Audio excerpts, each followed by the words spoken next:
जाखडी नृत्य.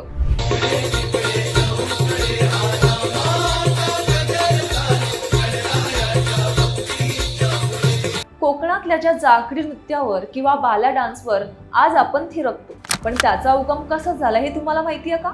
या नृत्याला बाला डान्स हे नाव कसं मिळालं आणि यामागे मुंबईचं काय कनेक्शन आहे, तर चला जाणून घेऊया कोकणच्या मातीतील या जिवंत परंपरेचा रंजक इतिहास. या नृत्याचं मूळ कोकणातील कष्टकरी शेतकरी समाजात आहे. पूर्वी पावसाळ्यात भात शेतीची कामे करून थकलेला शेतकरी रात्री देवाची आरवणी आणि करमणुकीसाठी एकत्र जमायचा.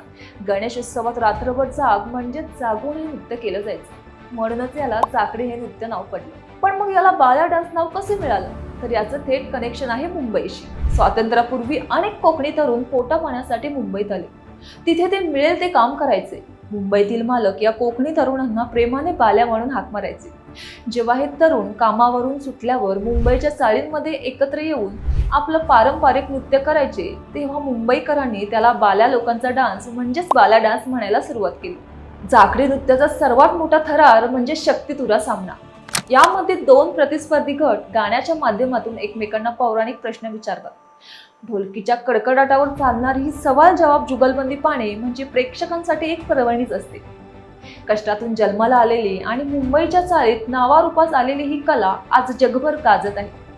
तुम्हाला जाखडी नृत्याचा हा इतिहास माहिती होता का? कमेंट करून नक्की सांगा. आणि कोकणच्या गजाली या सिरीजचा पुढचा भाग पाहण्यासाठी आत्ताच फॉलो आणि सबस्क्राईब करा.